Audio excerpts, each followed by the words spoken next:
What's on the bench? On location.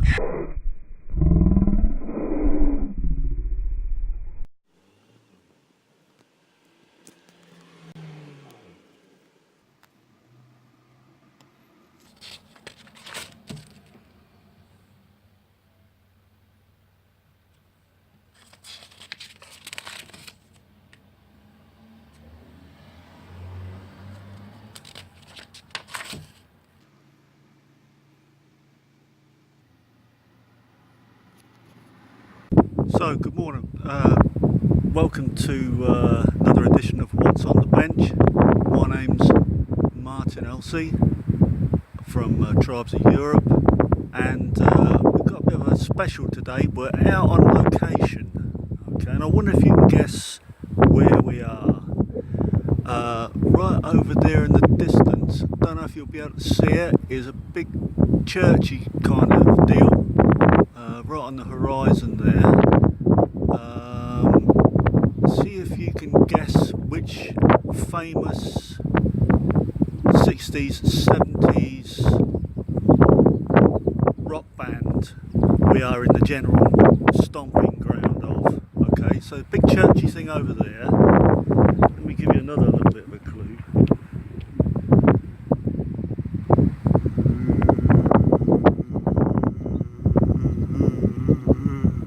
Dun dun dun dun. Dun dun dun dun dun dun dun dun dun. Okay. Well, the big churchy thing over there in the distance is Ely Cathedral, which, if you know the Pink Floyd album, The Division Bell, it features on the cover of that album. And then about 14 miles further on in that direction, you've got Cambridge, which is the home territory of Dave Gilmour, Roger Waters and Syd Barrett from the Pink Floyd. So today we're out on location about 2 miles from Ely in a village called Little Downham. We're at Bluebarns Studio, which is blue and used to be white.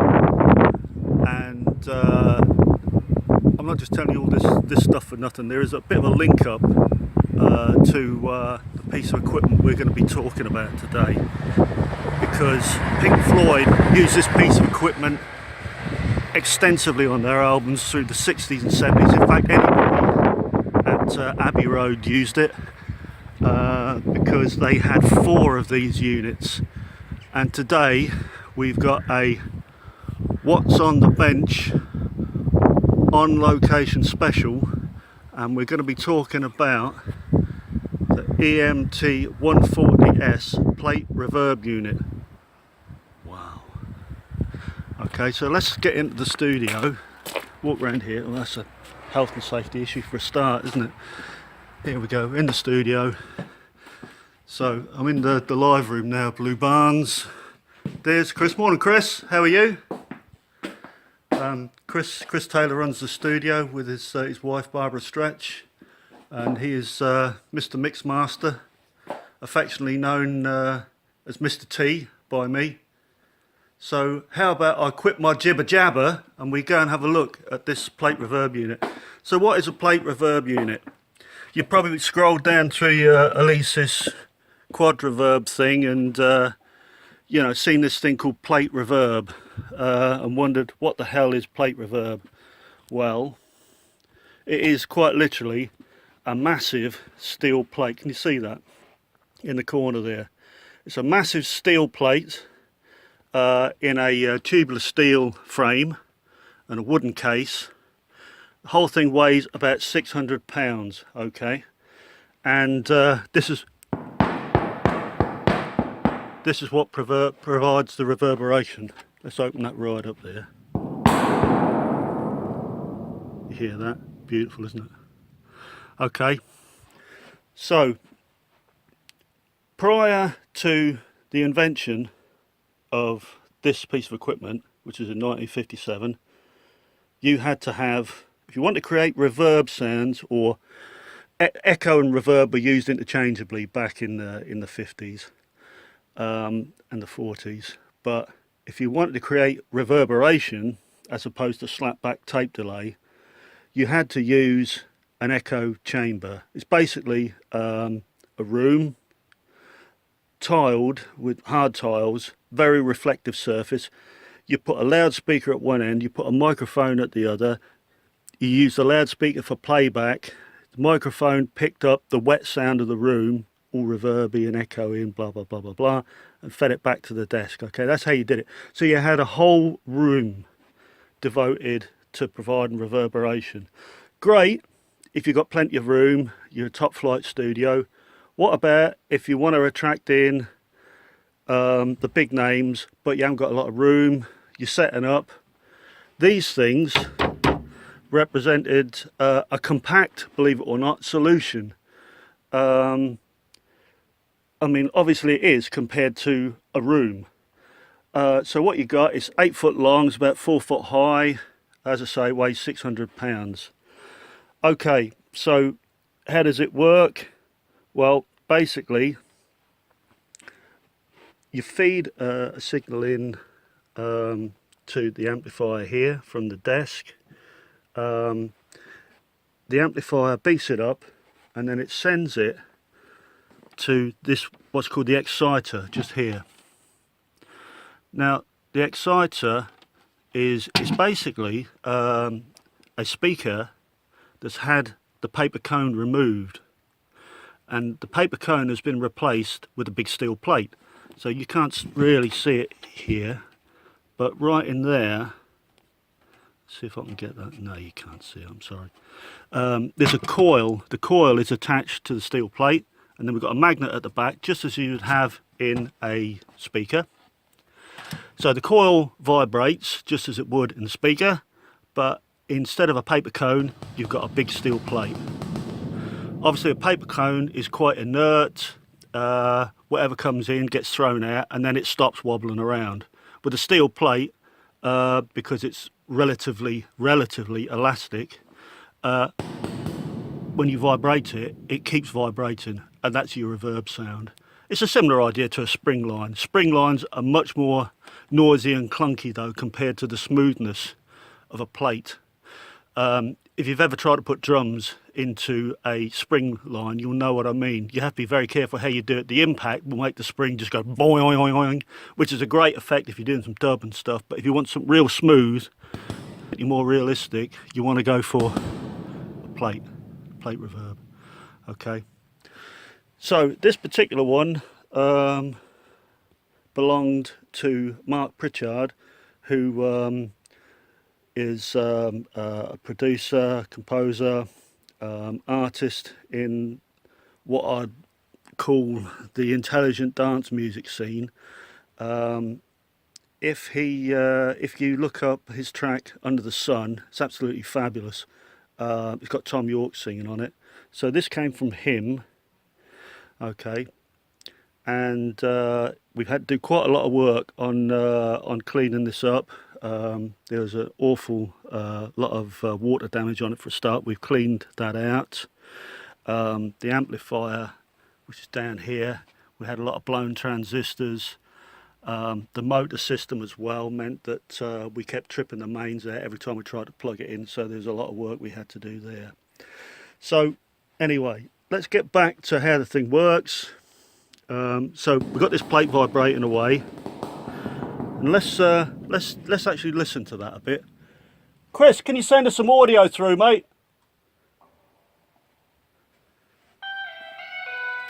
Okay, bit of guitar, and you can hear it there. So the amp in here is thrown out about 5 to 10 watts. You have to drive it quite hard, and if you touch the plate, you can feel it. You can actually feel it vibrating. Now, the big advantage also that these plate reverb units had over actual echo chambers, reverb chambers, is that you can adjust the length of the reverberation like this. You can adjust from about 6 seconds to less than a second. So when I turn this, basically, you can't really see it, but yeah, there it is. Can you see it? There's a big fiberglass plate on the back there that is brought into close proximity the plate, and it just dampens down the depth of the reverberation. So I've just opened it flat out again. So there's your flat out sound. Tighten it up.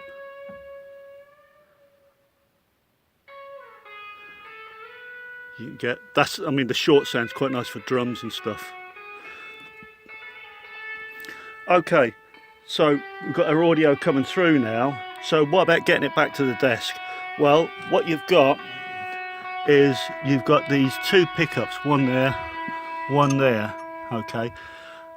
They pick up the sound and feed it. They feed it for a start through to back to the amplifiers. Two more amplifiers in here, which boost everything back up to a line level, very powerful line level too, and that's then sent back to the desk.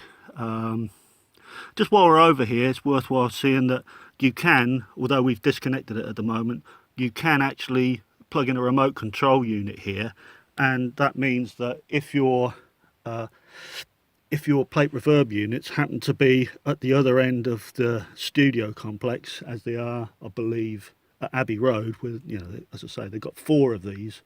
You don't want to be trogging down there every 5 minutes to adjust the length of delay. You can adjust it remotely. But as our control room's just next door, no real need for that, so we've just disconnected that for now. So pickups, yeah, sending the audio back to the desk. Okay, so let's go and have a listen to how things are on the desk. Oh, hello, Barbara's joined us this morning. Morning. Morning, Barbara, how are you? I'm very well, thank you. Very good. So Chris at desk here, and what we're listening to at the moment is this is a fabulous piece of music, Chris, you've got on here. Oh, it is, isn't it? Who's that by?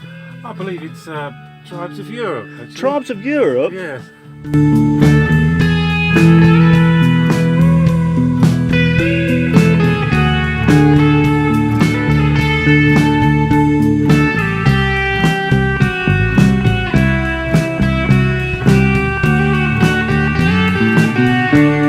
So, Chris, do you want to just give us a dry sound for a start, can you?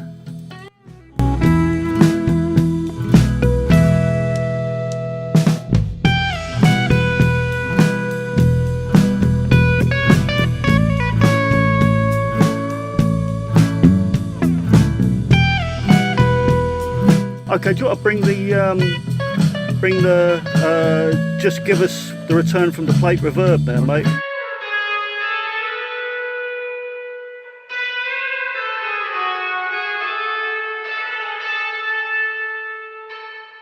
Can you mix the two together for us now, Chris?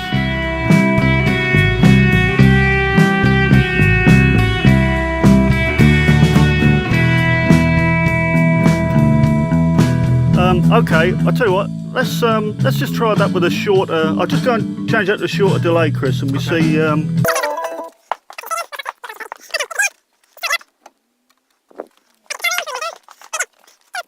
fire it up for us again, mate.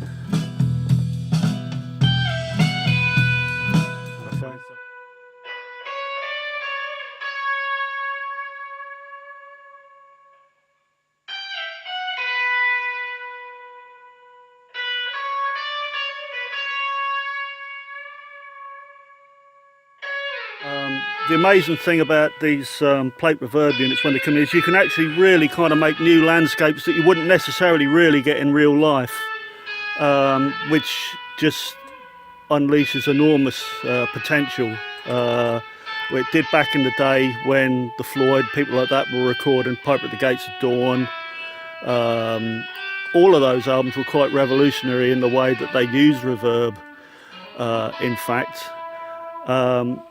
So the EMT140 quite quickly became the gold standard really in reverb, and these days if you want to use the plate reverbs at Abbey Road, you don't just have to book the studio, you have to plead and book your time on the plate reverb units are in that much demand.